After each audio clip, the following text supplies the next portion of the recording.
Good afternoon, everyone. Welcome back to the channel. If you haven't already, don't forget, hit that subscribe button and turn them notifications on. Today, we are going to be doing a bit of spring tining. The weather's really picked up nicely now, so ground's drying off lovely. And it's about the time to get on with doing a bit of spring tining. So, I'll be using the 7740 today with the brown spring tines behind. They're basically the same as a set of chain harrows, but they've just got a little bit more force pushing down on the ground, so they root up more of the rubbish in the bottom of the crop, you know, the dead grass and the slurry that we spread. Yeah, and we're going to be going down today to the field that we spread the slurry on and we did the aerating on. I thought that field would be a good video to do this on, so we can sort of work through the processes we do from the winter through to silaging. So that field's going to feature in this video, probably my rolling video. Hopefully do a bit of fertilizer application as well. So we might as well jump on and head down there. Just got down to the field. Just got to take this safety bar out here. It's basically, hang on. This bar basically just stops the harrows from dropping when they are either taken off or just left on the tractor if the tractor's losing oil pressure. But obviously when you want to fold them out, you have to take that off. It's just got a little bit of a storage place there, and it goes on this one pin here. So I'll fold these out and get going.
Right, so I've just jumped out, done about half the field, and I thought we'd just have a quick look down at the ground and see what we're doing. So where I'm stood now is where we've done, and just over there isn't. So we'll just focus down on the ground. This is some of the ground that hasn't been done here, and as you can see, there's a lot of rubbish and stuff down the bottom. And basically what these spring tines are doing is getting all this rubbish in the bottom. This is some straw from spreading the slurry, dead plants, a few of these weaker weeds that have grown on top of the slurry. And what it's doing is it's just basically pulling through like that and dragging it out. So we just come over now to an area where we've done. Yep. And as you can see, it's already pre-pulled and pulled the slurry up. And it's pulled some of the weeds as well. So basically what we're doing is pulling all the rubbish from the bottom of the plant. That allows the air to get down to the roots, which is the main objective of this. It also, you know, if we've got a few ruts in the field and stuff from spreading the slurry, it'll level them out. Any molehills as well, it'll level them too. Where the dead grass is concerned, it pulls the dead grass from the base of the crop, and basically over time that will decompose and rot down and go back into the ground, leaving more room for the good plants like these down here. It just leaves more room for these better plants to grow and takes the bad ones out. So we'll jump in, finish the field, yeah, and have a look at the end.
there we are, there's the job complete.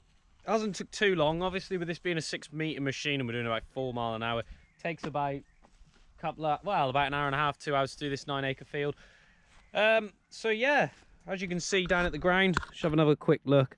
It's really hard to actually see on the camera, but you can see that the field's a lot more rough now, and obviously it's pulled all this slurry up. It's what we've done on this field, we'll see more of a difference with the fact that it's pulled the slurry up. There's not going to be a lot of dead grass. This is only the 2nd year that this grass lay's been down, so you're not really going to see a lot of dead grass in the bottom of here.